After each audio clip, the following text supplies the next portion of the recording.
예, 지금부터 서울중앙지방법원 형사 22부 선고 공판을 진행하도록 하겠습니다. 오늘 선고할 사건은 2017구 앞 364호 박근혜 피고인에 대한 특정범죄 가중처벌 등에 관한 법률 위반 뇌물 등 사건입니다. 예, 선고를 본격적으로 시작하기 전에 방청객 여러분께 당부의 말씀을 드리겠습니다. 이 사건은 국민적 관심이 많은 중요한 사건입니다. 방청객 여러분께서는 재판장의 지시 통제에 따라서 정숙을 유지하면서 선고를 지켜보셔서 오늘 선고 절차가 원활히 진행될 수 있도록 협조해 주시기를 당부드립니다. 방청석에서 조그만 소리라도 나는 경우에는 선고에 큰 지장을 주게 됩니다. 방청석에서 이처럼 소리를 내거나 소란 행위를 하는 경우에는 별도의 경고 조치 없이 즉시 법정 경위에 의한 퇴정 조치를 하도록 하겠습니다. 또한 정도가 심한 경우에는 구치소에 구금되는 감치에까지 처해질 수 있음을 알려드리겠습니다. 자, 먼저 소송 관계인 출석을 확인하도록 하겠습니다. 우선 검찰에서는 어느 분이 나오셨습니까? 예, 검사 한동훈, 전준철, 김창진, 배문기, 김혜경, 강상묵, 유지연, 김태겸, 정윤식 출석했습니다. 예. 자, 그다음에 변호인으로는 어느 분이 나오셨습니까? 예. 두 분의 변호사님이 출석을 하셨습니다.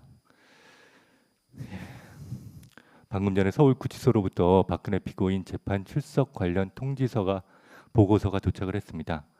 그 내용은 지금 피고인이 법정 출석을 거부하고 있고 그다음에 피고인을 법정에 인치하는 것이 현저히 곤란했다는 내용으로 그렇게 보고서가 도착을 했습니다. 오늘 피고인이 출석하지 않아서 피고인 출석 없이 그대로 공판 진행하는 것이 불가피할 것으로 판단이 됩니다. 피고인의 출석 없이 공판을 진행하는 데 대해서 소송 관계인 어떤 의견이 있으십니까? 검찰에서는 없으십니까? 변호인은 어떠십니까? 없으십니까? 예. 피고인이 정당한 사유 없이 출석을 거부하고 그다음에 교도관에 의한 인치도 현저히 곤란하다고 인정됩니다. 그렇기 때문에 형사소송법 제277조의 2에 의해서 피고인의 출석 없이 그대로 오늘 선고 공판 절차를 진행하도록 하겠습니다. 자, 선고를 시작하기 전에 먼저 안내 말씀을 드리겠습니다. 언론기관이 오늘 재판에 대해서 법정 촬영 신청을 했습니다. 이에 대해서 피고인은 생중계에 동의하지 않는다는 의견서를 제출했고 변호인 역시 어제 4월 5일자로 생중계 결정에 대한 이의 신청서를 제출했습니다. 그래서 우리 재판부는 합의를 했습니다. 합의 결과 우리 재판부는 변호인이 주장한 피고인의 권리 등을 감안하더라도 오늘 재판의 중대성, 역사적 의미, 국민적 관심과 알 권리 등을 고려하면 생중계를 허용하는 것이 타당하다고 판단돼서 재판 생중계를 허가하기로 결정했음을 알려드립니다. 따라서 변호인이 제출한 생중계 결정에 대한 이의는 기각을 하도록 하겠습니다. 또한 변호인은 생중계를 허용한 법원조직법 규정, 그다음에 대법원 규칙에 대한 위헌 제청 신청 또는 헌법 소원을 제기할 예정이므로 선고를 연기해달라는 선고 연기 신청서를 오늘자로 제출을 했습니다. 하지만 피고인에 대한 구속 만기 등을 고려하면 오늘 선고를 연기하기는 어렵다고 판단돼서 선고를 연기하지 않고 오늘 그대로 선고를 진행하도록 하겠습니다. 그럼 선고를 시작하도록 하겠습니다. 박근혜 피고인 이하 피고인이라고만 하겠습니다. 박근혜 피고인은 직권남용 권리행사 방해, 이것도 직권남용이라고만 하겠습니다. 직권남용, 강요, 강요미수, 뇌물수수, 뇌물요구 등으로 기소가 됐습니다. 기소된 범죄 사실에 대해서 피고인은 모든 공소사실에 대해서 공소사실을 부인했습니다. 그럼 이하에서 피고인의 공소사실 부인 주장에 관해서 차례로 살펴보도록 하겠습니다. 다만 이 사건 공소사실의 내용이 방대하고 워낙 설명할 양이 많아서 법정에서 그 내용을 다 고지할 수는 없습니다. 따라서 법정에서는 피고인의 공모관계를 중심으로 판단의 요지만 간략히 설명을 하는 방법으로 판결을 선고하도록 하겠습니다. 먼저 변호인이 한 검찰 제출 증거의 증거 능력에 관한 주장에 대해서는 모두 받아들일 수 없다고 판단됩니다. 시간 관계상 이 부분에 대한 설명은 생략하도록 하겠습니다. 이 부분 판단은 판결 이후에 자세히 기재했으므로 소송 관계인은 그 부분 기재를 참조해 주시기 바랍니다. 다만 안종범 수첩을 증거로 쓰는 것이 전문 법칙 위반이라는 주장을 변호인이 했는데 그 부분에 대한 판단만 여기서 간략히 설명하도록 하겠습니다. 판례는 어떤 진술을 기재한 서류가 그 내용의 진실성이 범죄 사실에 대한 직접 증거로 사용될 때는 전문 증거가 된다고 하더라도 그와 같은 진술을 하였다는 것 자체 또는 그 진술의 진실성과 관계없는 간접 사실에 대한 정황 증거로 사용될 때는 반드시 전문 증거가 되는 것은 아니라고 판시하고 있습니다. 안종범의 업무 수첩은 단독 면담에서 피고인과 기업 총수 등 개별 면담자 사이에 그 기재와 같은 내용의 대화가 있었다. 이런 점을 직접 인정하는 진술 증거로는 물론 전문 법칙에 의해서 증거 능력 없는 것이 맞습니다. 그러나 그런 내용의 대화가 있었다는 점을 인정할 간접 사실에 대한 정황 증거로서는 증거 능력이 있다고 판단됩니다. 즉 안종범은 피고인이 기업 총수들과 단독 면담을 한 다음에는 꼭 자신을 불러서 그 면담에서 나눈 대화 내용을 이야기해 주었고, 그래서 자신이 그대로 수첩에 받아 적었다고 진술을 했습니다. 이와 같이 피고인이 단독 면담 후 안종범에게 면담에서의 대화 내용을 불러주어서 안종범이 이를 수첩에 받아 적어두었다는 사실은 단독 면담에서의 피고인과 개별 면담자 사이에 어떤 대화가 있었는지 추측할 수 있는 간접 사실에 해당하고, 안종범의 수첩은 그런 간접 사실에 대한 정황 증거로 사용하는 범위 내에서는 증거 능력이 있다고 판단됩니다. 따라서 안종범 수첩 역시 증거로 사용할 수 있고, 이 부분 변호인의 증거 능력에 관한 주장은 받아들일 수 없다고 판단됩니다. 자, 그럼 처음으로 먼저 피고인에 대한 공사실 중에 미르재단, K스포츠재단 관련 직권남용 강요 부분 공사실에 대해서 보겠습니다. 이 부분 공사실의 요지는 피고인이 최서원 개명 전 이름은 최순실입니다만 지금부터는 개명 후 이름인 최서원으로 부르도록 하겠습니다. 피고인이 최서원 그리고 경제수석인 안종범과 공모해서 대통령의 직권을 남용하여 안종범에게 지시해서 정경련을 통해 미르재단과 K스포츠재단을 설립하도록 하고, 기업들의 재단에 돈을 내도록 강요하여 미르재단에 486억 원, K스포츠재단에 288억 원, 합계 774억 원의 돈을 출연하도록 하였다는 내용입니다. 앞으로 두 재단을 합쳐서 부를 때는 이 사건 각 재단이라고 하겠습니다. 이 부분 공사실에 대해서 피고인은 안종범에게 이 사건 각 재단을 설립하라고 지시한 사실이 없고, 피고인의 이야기를 듣고 공감한 기업들이 자발적으로 재단을 설립하는 것으로 알았다. 재단을 설립하는 과정에서 기업들에게 돈을 내라고 강요한 사실이 없다. 최서원이나 안종범과 이 부분 범행을 공모한 바 없다고 주장하면서 이 부분 공사실을 부인했습니다. 그럼 먼저 이 사건 각 재단의 설립 과정을 살펴보도록 하겠습니다. 피고인은 2015년 7월경 기업 총수들과 비공개 단독 면담을 하였고, 여기서 피고인은 기업 총수들에게 문화체육재단을 만들 예정인데 협조를 해달라는 말을 했습니다.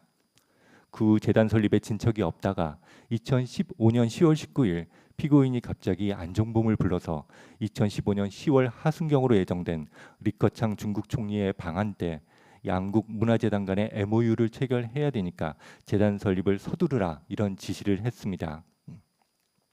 이에 관해서 피고인은 2015년 10월 19일 날 안종범에게 그와 같이 서둘러서 재단을 설립하라고 지시한 사실이 없다고 검찰에서 진술을 했습니다. 그러나 안종범은 수사기관에서부터 일관되게 피고인으로부터 그와 같은 지시를 받았다고 진술했는데, 피고인을 모셔온 수석비서관인 안종범이 그에 관해서 거짓말을 할 이유가 없다고 판단됩니다. 나아가서 안종범이 피고인의 이야기를 듣고 그대로 받아 적어두었다는 안종범 수첩이 압수되었는데, 거기에도 2015년 10월 19일자 부분에 리커창 방한 시 문화재단과 중국 간 MOU라는 기재가 있습니다.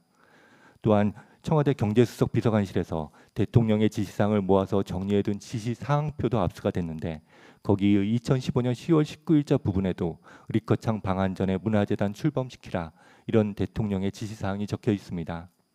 이러한 사정을 종합해보면 피고인이 2015년 10월 19일에 불과 열흘 남짓 후인 10월 말 리커창 총리 방한 전까지 문화재단을 출범시키라고 안종범 수석에게 지시한 사실은 명백히 인정된다고 판단됩니다. 기한을 불과 열흘 정도 남기고 재단을 설립하라는 지시를 받은 안종범은 부랴부랴 정경련 부회장과 청와대 비서관인 최상목에게 연락해서 재단 설립 절차의 진행을 지시했고, 최상목은 정경련 관계자들을 청와대로 불러서 청와대에서 4차례에 걸쳐 회의를 주재하면서 재단 설립을 독려했습니다. 그 과정에서 피고인은 안종범에게 미르라는 재단의 명칭과 재단의 이사장, 사무총장을 비롯한 재단 임원진 명단을 안종범에게 내려주면서 그대로 임명하도록 하였습니다. 그런데 그 재단의 명칭은 최서원이 정한 것이었고 이사장, 사무총장 등 임원진도 최서원이 면접을 본 후 채용 결정을 하거나 피고인에게 추천한 사람들이었습니다. 그리고 재단의 재산에는 쉽게 처분이 가능한 보통재산과 법률적 제한이 많아서 처분이 어려운 기본재산, 보통재산, 기본재산 이렇게 두 가지가 있습니다. 그런데 최서원은 자신의 측근을 청와대 회의에 참석시켜서 미르 재단의 재산 중에 처분이 쉬운 보통 재산의 비율을 크게 높이자 이런 주장을 회의에서 하도록 측근에게 시켰습니다. 그러나 당시 다른 회의 참석자들이 통상적인 재단처럼 기본 재산 비율을 높게 하는 것이 맞다고 반대를 해서 미르 재단의 기본 재산과 보통 재산의 비율은 처분이 어려운 기본 재산이 90%, 처분이 쉬운 보통 재산이 10%로 결정돼서 설립 절차가 진행됐습니다. 그런데 그 직후 피고인은 갑자기 안정범을 불러서 지금 9대1로 되어 있는 기본 재산, 보통 재산 비율을 거꾸로 처분이 쉬운 보통 재산을 80%, 처분이 쉬운 어려운 기본 재산을 20%로 비율을 변경하라고 지시했고 안중범은 다시 정경련의 일을 지시해서 미르 재단의 재산 비율은 피고인이 지시한 대로 그리고 최서원이 원래 원했던 대로 처분이 쉬운 보통 재산의 비율이 훨씬 높게 정해졌습니다. 뿐만 아니라 피고인은 300억 원으로 예정되어 있던 출연금을 안중범에게 지시해서 500억 원으로 증액하라고 지시하기도 했습니다. 이와 같은 급박한 청와대의 재단 설립 지시를 받은 정경련 관계자들은 출연할 기업들에게 급박하게 연락해서 대통령의 관심사항, 그다음에 청와대 경제수석의 지시사항이라는 말을 전하면서 하루 또는 이틀 내에 출연 결정을 해달라고 요청했고 기업 관계자들은 그와 같은 말에 각 재단의 설립 목적이나 취지, 사업 계획 등에 대해서 정확히 파악할 기회조차 없이 불과 하루 이틀 사이에 적게는 수억 원, 많게는 수십억 원의 출연금을 지급하기로 결정을 했습니다. 그 이후 K스포츠재단도 미르재단보다는 설립에 시간적 여유가 다소 있었지만 미르재단과 똑같은 형태로 설립 절차가 진행되었고 역시 피고인의 지시로 최서원이 추천한 인사들로 재단의 이사장, 사무총장 등이 모두 임명되었습니다. 이와 같은 재단 설립 경과에 비추어 보면 피고인과 최서원, 안정범 사이의 이 부분 범행에 관한 공모관계는 충분히 인정된다고 판단됩니다. 이 부분은 직권남용, 그다음에 강요죄 두 가지 죄로 기소가 됐습니다. 직권남용죄라는 건 겉으로 보기에는 공무원이 자신의 직권을 행사하는 모양새, 외관이라고 합니다. 모양새를 취했지만 실질은 그 직권을 위법부당하게 행사하는 경우를 말합니다. 이 사건에서 피고인은 출연 기업으로 하여금 재단 설립 취지에 대한 검토 등의 기회도 없이 며칠 사이에 거액을 출연하도록 압박하면서 재단의 임원진 구성과 관련해서는 출연 기업의 관여를 전적으로 배제한 채 최서원이 추천하는 인사로 이사장, 사무총장 등 임원진을 구성하도록 함으로써 재단에 관여할 권한이나 자격이 전혀 없는 최서원으로 하여금 재단의 운영과 사업을 실질적으로 좌우할 수 있도록 해서 출연 기업의 재산권, 그다음에 기업 경영의 자유를 심각하게 침해했습니다. 실제로 최서원은 자신이 추천해서 임명된 각 재단의 임직원으로부터 회장님으로 불리면서 재단이 추진할 여러 사업을 결정하고 임원들로부터 재단 사업에 대한 보고를 받기도 했습니다. 이러한 점에 비춰보면 피고인이 대통령으로서의 직권을 위법부당하게 행사하였음을 충분히 인정할 수 있어서 직권남용죄는 충분히 유죄로 인정할 수 있다고 판단됩니다. 다음으로 강요죄에 대해서 봅니다. 강요죄는 다른 사람을 협박해서 하지 않아도 되는 의무 없는 일을 억지로 하게 만드는 겁니다. 물론 피고인의 안중범이 기업들에게 대놓고 돈을 안 내면 불이익을 주겠다고 명시적으로 협박한 사실은 없습니다. 그러나 판례에 의하면 강요죄에서 협박은 명시적으로도 할 수 있지만 명시적인 협박 없이 자신의 사회적 지위 등을 이용해서 상대방에게 일정한 행위를 하도록 요구하고 상대방으로 하여금 그 요구에 응하지 않으면 부당한 불이익을 당할 수도 있겠다. 이런 불안감, 판례에서 쓰는 용어로는 위구심이라고 합니다. 그런 불안감을 일으키는 경우에도 협박이 될 수 있다고 판시하고 있습니다. 이 사건에서 보면 대통령이나 경제수석 비서관 이런 사람들은 기업의 존립과 활동 전반에 지대한 영향을 미칠 수 있는 각종 인허가, 세무조사 등의 막강한 권한을 가지고 있습니다. 그러한 권한을 가진 대통령이나 경제수석의 요구를 거절할 수 있는 기업은 흔치 않을 것으로 생각됩니다.